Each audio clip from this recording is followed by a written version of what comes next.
Everyone, this is Shweta Pandey. Welcome to step up academy. Step up academy पर students आप सभी का बहुत बहुत स्वागत है।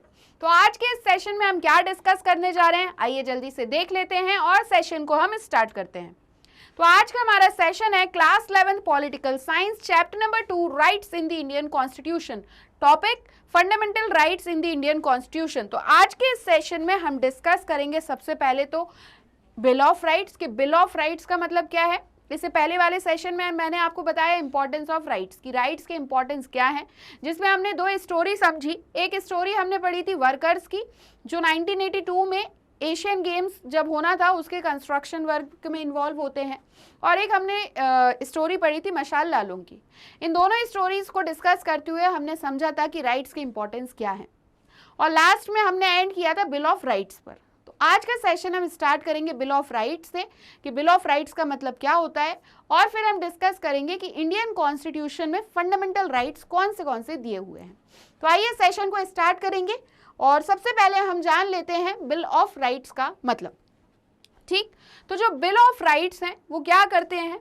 बिल ऑफ राइट्स गवर्नमेंट को प्रोहिबिट करते हैं कुछ ऐसे एक्शंस करने के लिए जो सिटीजन्स के राइट्स के अगेंस्ट में हो। ठीक है, a bill of rights prohibits government from this acting against the rights of the individuals. और यहाँ पर ये बिल ऑफ राइट्स ये भी बताते हैं कि अगर गवर्नमेंट कहीं ना कहीं तक ट्रेसपास करती है, फंडामेंटल राइट्स को वायलेट करती है, तो फिर उसके अगेंस्ट में प्रोसेस कहाँ की जाएगी, सुप्रीम कोर्ट में या हाई कोर्ट में। तो ये एक रेमेडी भी दी गई है। ठीक, क्लियर हुआ। तो यहाँ पर समझ लो बिल ऑफ राइट्स क्या कर रहे हैं, प्रोहिबिट्स कर रहे हैं गवर्नमेंट को acting against the rights of the individuals, और इंश्योर भी करते हैं remedy in case there is a violation of these rights. ये होते हैं बिल ऑफ राइट्स। ठीक, क्लियर हुआ। आगे बढ़ते हैं। अब बात ये आती है कि कुछ क्वेश्चंस यहाँ पर हैं। क्वेश्चन, सबसे पहला क्वेश्चन ये है, from whom does a constitution protect the rights of the individual. तो कॉन्स्टिट्यूशन ने ये जिम्मेदारी किसे दी है कि आप हर एक व्यक्ति के इंडिविजुअल के राइट्स को प्रोटेक्ट करें, ये जिम्मेदारी किसे दी है। उसी के साथ साथ the rights of a person may be threatened by another person और प्राइवेट ऑर्गेनाइजेशन। बात ये कही गई है कि अगर कॉन्स्टिट्यूशन किसी पर्सन को अथॉरिटी दे देता है, तो ये कह रहे हैं कि जो राइट्स हैं पर्सन के, वो कोई और पर्सन या कोई प्राइवेट ऑर्गेनाइजेशन क्रिएट कर सकता है। ठीक, और ऐसी सिचुएशन में इंडिविजुअल को गवर्नमेंट से क्या चाहिए, protection of the government. In such a situation the individual would need the protection of the government. ठीक है, so it is necessary that the government is bound to protect the rights of the individual. मतलब यहाँ पे सबसे ज्यादा necessary क्या है कि गवर्नमेंट बाउंडेड है हर एक इंडिविजुअल व्यक्ति के राइट्स को प्रोटेक्ट करने के लिए। ये हम इमेज देख पा रहे हैं यूनाइटेड स्टेट्स कॉन्स्टिट्यूशन में, कुछ इस तरीके से US Capitol, legislative, executive, judicial, supreme court, Congress, president, vice president, federal, state courts.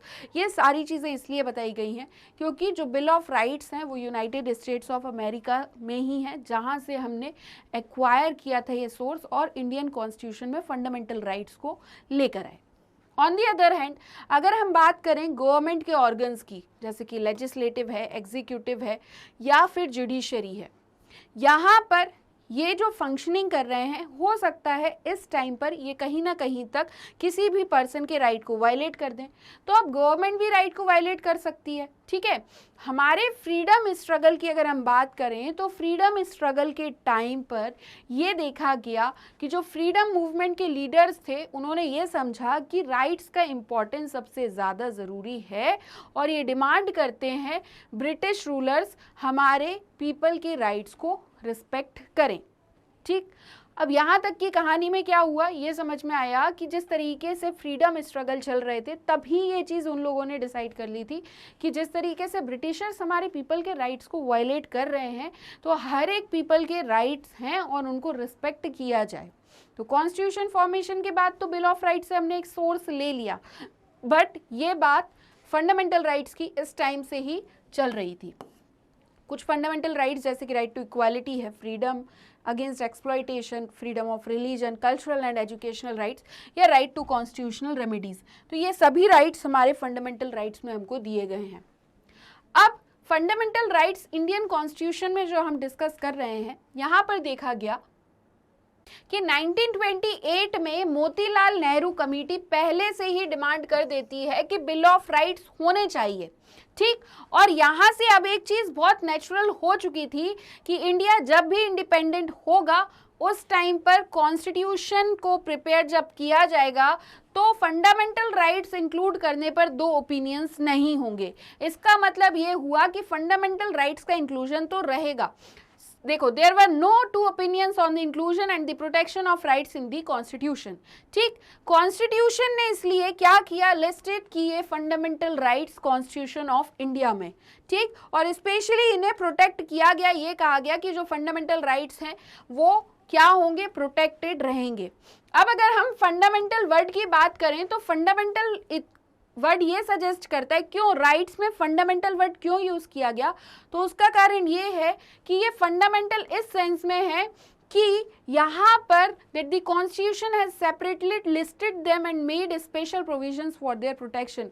तो फंडामेंटल इस सेंस में है कि कॉन्स्टिट्यूशन ने फंडामेंटल राइट्स को किसी एक पर्टिकुलर पार्ट में ऐड नहीं कर दिया, उसके लिए एक सेपरेट पार्ट बनाया गया, उसके सेपरेट प्रोविजंस बनाए गए।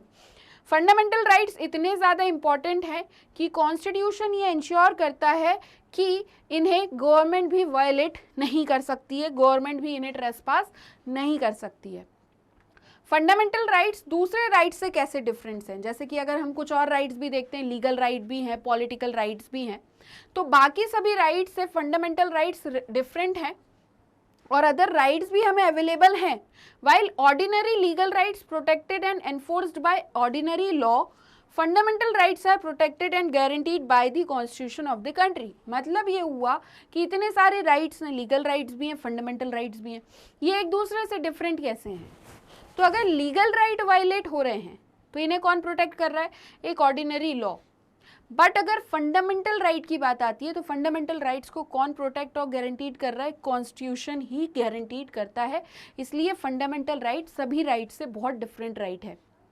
ऑर्डिनरी राइट्स को चेंज किया जा सकता है लेजिस्लेचर के द्वारा किसी भी एक ऑर्डिनरी प्रोसेस ऑफ लॉ से, बट अगर हम फंडामेंटल राइट्स की बात करें, अगर हमें फंडामेंटल राइट्स चेंज करने हैं तो इसमें हमें कॉन्स्टिट्यूशन में ही अमेंड करना पड़ेगा। मतलब कि ऐसे समझ लो, ये है हमारे लीगल राइट, ठीक, और ये है हमारे फंडामेंटल राइट। इनको याद कर लो अच्छे से। ये बताया गया कि जो लीगल राइट हैं वो ऑर्डिनरी लॉ के द्वारा बनाए गए हैं, ठीक। बट फंडामेंटल राइट किसने बनाए हैं, कहाँ से आए हैं, तो कॉन्स्टिट्यूशन से आए हैं। अब ये कहा गया अगर लीगल राइट को चेंज करना है तो एक ऑर्डिनरी प्रोसेस के द्वारा लेजिस्लेचर इसे चेंज कर सकता है, बट अगर फंडामेंटल राइट में कुछ चेंज करना है तो हमें कॉन्स्टिट्यूशन में अमेंडमेंट करना पड़ेगा। तो इस तरीके से फंडामेंटल राइट और डिफरेंट है अदर राइट से। बिसाइड्स दिस, कोई भी गवर्नमेंट का ऑर्गन इस तरीके से एक्ट नहीं करेगा कि फंडामेंटल राइट्स वायलेट हो जाएं, चाहे लेजिस्लेटिव हो चाहे एग्जीक्यूटिव हो, ठीक। एज वेल एज इस चैप्टर की अगर हम बात करें तो जुडिशरी के पास भी पावर और रिस्पॉन्सिबिलिटी है फंडामेंटल राइट्स को प्रोटेक्ट करने की, और अगर गवर्नमेंट के एक्शन से कुछ वायलेशन हो रहा है उस कंडीशन में भी जुडिशरी के पास ही पावर है कि फंडामेंटल राइट्स को प्रोटेक्ट करे, गारंटी करे।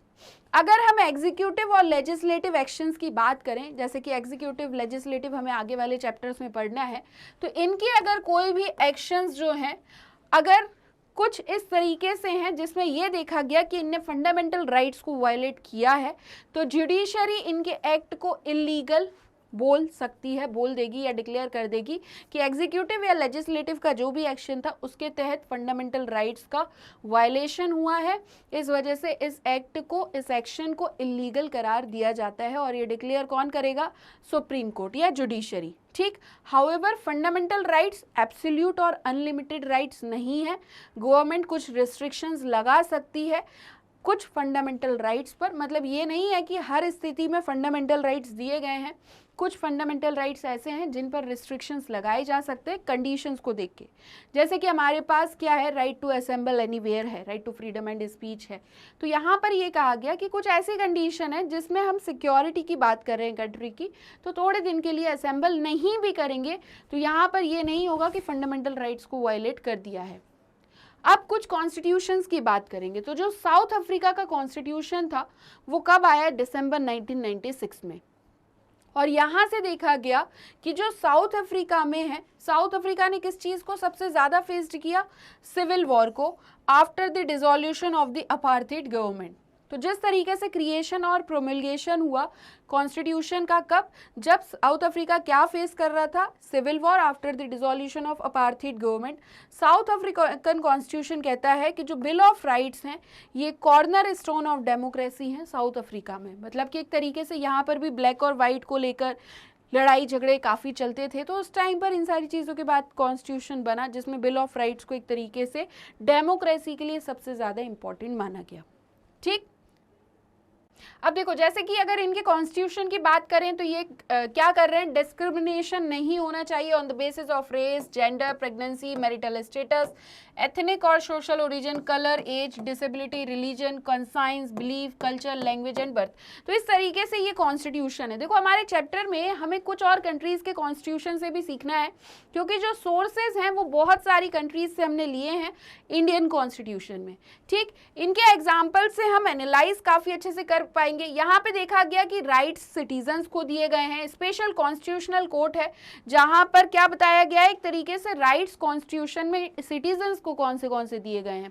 कुछ राइट्स अगर हम बात करें साउथ अफ्रीका में, तो जैसे कि राइट टू डिग्निटी है, प्राइवेसी है, फेयर लेबर प्रैक्टिसेस हैं, healthy environment, protection of environment, adequate housing. ठीक, तो आज के सेशन से हमें यह समझ में आ गया कि जो इंडियन कॉन्स्टिट्यूशन में फंडामेंटल राइट्स दिए गए हैं उसमें चाहे गवर्नमेंट हो, चाहे गवर्नमेंट का कोई भी ऑर्गन हो, लेजिस्लेटिव, एग्जीक्यूटिव, कोई भी अगर ट्रेसपास करता है, वायलेट करता है फंडामेंटल राइट्स को, तो हम जुडिशरी में जा सकते हैं और जुडिशरी हमारे लिए बिल्कुल बोल सकती है कि जो भी एक्शन चाहे एग्जीक्यूटिव का, लेजिस्लेटिव का हो, एग्जीक्यूटिव का हो, उसे इलीगल कह सकती है। तो कुछ इस तरीके से फंडामेंटल राइट्स हमारे इंडियन कॉन्स्टिट्यूशन में दिए गए हैं। बिल ऑफ राइट्स से हमने स्टार्टिंग की और समझा कि कैसे फंडामेंटल राइट्स हमारे कॉन्स्टिट्यूशन में लेकर आए, कैसे मोतीलाल नेहरू कमेटी ने पहले ही कह दिया था कि फंडामेंटल राइट्स रहेंगे, और ये हमने सारी चीज़ें समझ ली। अब हम मिलते हैं नेक्स्ट सेशन में, और नेक्स्ट सेशन से हम हर एक राइट जो हमारे चैप्टर में दिया गया है, हमारे फंडामेंटल राइट्स में दिया गया है, और स्टार्टिंग राइट टू इक्वालिटी से है, उसको हम पढ़ेंगे और समझेंगे। ठीक, और भी कुछ राइट्स हैं, तो health care, food, water, social security, childrens के right, basic higher education, cultural, religious, right to information. तो ये सारे राइट्स से हमें ये समझ में आ रहा है कि कॉन्स्टिट्यूशन में राइट्स जिस तरीके से साउथ अफ्रीका में एक्वायर किए गए हैं, ठीक उसी तरीके से हमारे इंडियन कॉन्स्टिट्यूशन में भी काफ़ी सारे फंडामेंटल राइट्स हैं जिन्हें हम नेक्स्ट सेशन में डिस्कस करेंगे। वहाँ से हम कहाँ से स्टार्ट करेंगे, और टॉपिक हमारा नेक्स्ट सेशन का रहेगा right to equality. Right to equality को हम डीपली समझेंगे, डिटेल्ड एनालाइज करेंगे, और फिर आपको अपने कॉन्स्टिट्यूशन में जो राइट्स दिए गए हैं उन्हें डिटेल्ड वे में समझ आने लगेंगे। मैं समझाते जाऊँगी, और मिलते हैं नेक्स्ट सेशन में। और अगर आज का सेशन आपको अच्छा लगा है तो आप हमारे चैनल स्टेप अप एकेडमी को please like, share and subscribe करना बिल्कुल भी ना भूलें। थैंक यू एंड धन्यवाद।